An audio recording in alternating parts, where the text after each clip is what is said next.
উনি কত ভালো পিতা ছিলেন এটাও গুরুত্বপূর্ণ। সাইদি ভাই, আপনারা সবাই অন্য নামে ডাকেন, আমি ওনাকে সাইদি ভাই বলতাম। আমরা দুজন একই সাথে পাশাপাশি সেলে প্রায় 2 মাস বন্দি ছিলাম গাজীপুর জেলখানায়। তো সেখানকার একটা ঘটনা শুধু আপনাদেরকে বলবো। ওনার অন্যরকম একজন আল্লামা দেলোয়ার হোসেন সাইদিকে আপনাদের সামনে উপস্থাপন করবার জন্য। তো আমাদের সাথে আমাদের পরিবারের মানুষেরা সপ্তাহে 1 দিন দেখা করতে পারতেন। তো ওই দিন আমাদের পরিবার থেকে কিছু ভালো খাবার দাবার নিয়ে আসা হতো, কিছু তরকারি কিংবা কিছু মিষ্টি, বিস্কিট, এগুলো নিয়ে আসা হতো।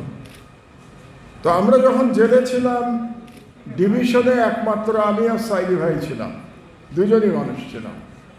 তো সব বেলা আমরা একসাথে খাওয়া দাওয়া করতাম, নামাজ পড়া থেকে শুরু করে, ফজরের নামাজ থেকে শুরু করে একেবারে এশার নামাজ পড়ে ভাত খেয়ে তারপর যার যার সেলে আমাদের তালা মেরে দেওয়া হতো। তো একদিন সাইদি ভাইয়ের খাবার আসলে আমি খেতাম ওখান থেকে, আবার আমার যদি খাওয়া আসতো তো সাইদি ভাই ওখান থেকে খেতেন, এভাবে আমাদের দিন চলতো আর কি। তো একদিন আমার বাসা থেকে একটা মিষ্টি এসেছিল, একটা স্পেশাল টাইপ মিষ্টি, সম্ভবত কোনো একজন ঢাকার বাইরে থেকে পাঠিয়েছিল। তো সাইদি ভাইয়ের মিষ্টিটা খুব পছন্দ হয়েছিল। তো উনি একটু খেয়েই বললেন, মাহমুদ ভাই মিষ্টিটা তো খুব ভালো। আমি বললাম, সাইদি ভাই আপনার জন্যে, এই অংশটা আপনার জন্য। আমরা অর্ধেক অর্ধেক করতাম আর কি, যতটুকু আসতো। তা আমার মনে হয় সাইদি ভাইয়ের ভাগে হয়তো 5-6টা মিষ্টি ছিল। তিনি মিষ্টিটা খেলেন না, তিনি রেখে দিলেন। আমি আর জিজ্ঞেস করি নাই উনি খেলেন না কেন, উনি বললেন যে মিষ্টিটা ভালো।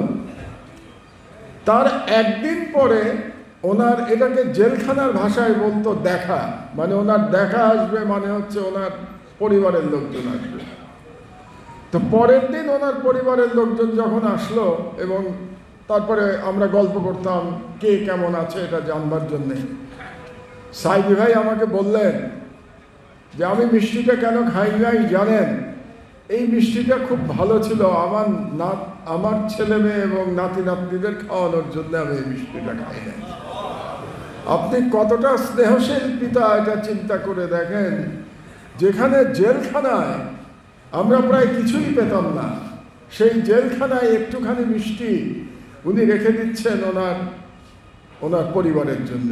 এতটা স্নেহশীল পিতা ছিলেন আল্লামা দেলোয়ার হোসেন সাইদি। এটা জানা আবশ্যক আমাদের। শুধু একটা মানুষের উনি কত বড় আলেম ছিলেন কিংবা কত বড় বিদ্বান ছিলেন এটাই একমাত্র পরিচয় না, উনি কত ভালো পিতা ছিলেন এটাও গুরুত্বপূর্ণ।